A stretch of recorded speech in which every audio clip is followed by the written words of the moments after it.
Assalamualaikum warahmatullahi wabarakatuh. Perkenalkan, nama saya Giska Pramudya Dipatra dari mahasiswa Pendidikan Matematika dari Universitas Tenaga Tirayasa. Di sini saya akan menjelaskan sedikit fungsi dari uji chi-square pada aplikasi PSBB. Pada video kali ini saya akan menganalisis kasus tentang penjual buah yang menjual 4 varian buah di mana penjual tersebut beranggapan bahwa di mana penjual tersebut menganggap bahwa konsumen tidak menyukai keempat-empatnya dari varian buah tersebut. Yang pertama kita buka variable view, kemudian di name-nya kita ketikkan buah, lalu desimalnya kita 0,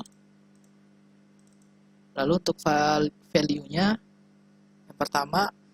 yang pertama value-nya kita ketikkan 1.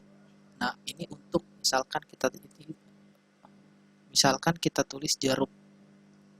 Kemudian 2, misalkan kita tulis apel. 3 untuk melon.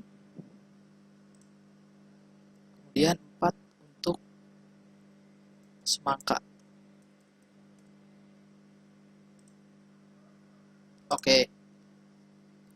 Dan missing value-nya non, kolomnya 8, align right, measure scale, dan rule-nya input. Kemudian kita ke data view, dan di sini sudah ada kolomnya. Saya akan mengisi data-data yang telah kita buat dari value tersebut. Setelah kita isi dari data-data tersebut, kita bisa lihat di sini data pertama yaitu responden pertama menyukai jeruk, responden kedua menyukai melon, responden ketiga menyukai semangka, dan seterusnya. Kemudian kita pilih menu analyze, kemudian non-parametric statistik, kemudian chi-square. Lalu variabel di sini kita masukkan ke dalam test variabel dan oke. Kemudian akan pop up window baru. Nah, di sini kita bisa lihat output table hasil dari PSBB tersebut mengenai uji chi-square.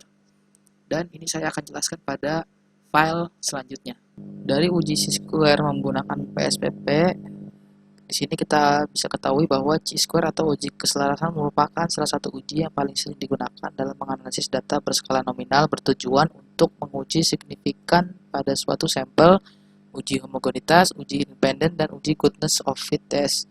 Uji goodness of fit test hanya saja untuk membandingkan dua distribusi data, yaitu apakah sebuah distribusi data dari sampel mengikuti sebuah distribusi teoritis atau frekuensi harapan dan dibandingkan dengan kenyataan yang ada atau observasi. Kali ini kita akan menggunakan chi-square untuk menguji perbedaan antara distribusi frekuensi harapan dengan observasi. Lalu contoh kasus yang tadi kita gunakan yaitu penjual buah menjual 4 macam varian buah, di mana penjual tersebut menganggap konsumen tidak menyukai keempat-empatnya varian buah tersebut. Untuk membuktikan anggapannya, penjual menggunakan 20 responden. Di sini pun juga telah diketahui bahwa yang responden yang menyukai jeruk ada 5 responden, responden yang menyukai apel ada 6 responden, responden yang menyukai melon ada 5 responden, dan responden yang menyukai semangka ada 4 responden. Jadi totalnya ada 20. Kemudian dari sini kita bisa menghipotesis bahwa jika H0 itu adalah tidak semua konsumen menyukai keempat-empatnya varian buah tersebut. Lalu H1, semua konsumen menyukai keempat-empatnya varian buah tersebut. Dari sini pun ada pengujian hipotesis, di mana jika chi-square hitung lebih kecil daripada chi-square tabel dan nilai signifikansi lebih besar dari tingkat signifikansi alfa sama dengan 0,05, maka H0 diterima dan H1 ditolak. Kedua, jika chi-square hitung lebih besar daripada chi-square tabel dan nilai signifikansi lebih kecil dari tingkat signifikansi alfa 0,05, maka H0 ditolak dan H1 diterima. Dari tabel output test statistik diketahui bahwa nilai chi-square hitung adalah 0,4, di sini 0,4. Dan nilai DF atau degree of freedom adalah 3, di sini 3. Karena kita ingin membandingkan nilai chi-square hitung dengan chi-square tabel, maka kita dapat mencari chi-square tabel pada tabel distribusi nilai chi-square di bawah ini. Nah, dikarenakan nilai df pada tabel output sebesar 3, dan tingkat signifikansi yang kita gunakan itu sebesar alfa 0,05, maka kita bisa lihat tabelnya di sebelah sini. Di sini D-nya 3, berarti di sini. Kemudian tingkat signifikansinya 0,05. Berarti nilainya adalah 7,815. Nah, di sini maka kita dapat nilai chi-square tabelnya yaitu sebesar 7,815. Setelah nilai chi-square hitung dan nilai chi-square tabel telah diketahui, kita dapat membandingkannya.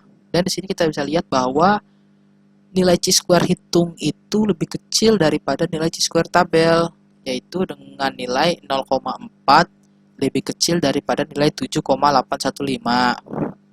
Kemudian dari tabel output tes statistik kita diketahui juga nilai signifikansi yang didapat sebesar 0,940. Di sini 0,940-nya ya. Kemudian nilai tingkat signifikansinya sebesar alfa sama dengan 0,05. Maka dari itu juga nilai signifikansinya juga lebih besar daripada nilai tingkat signifikansi sebesar 0,94, lebih besar daripada 0,05.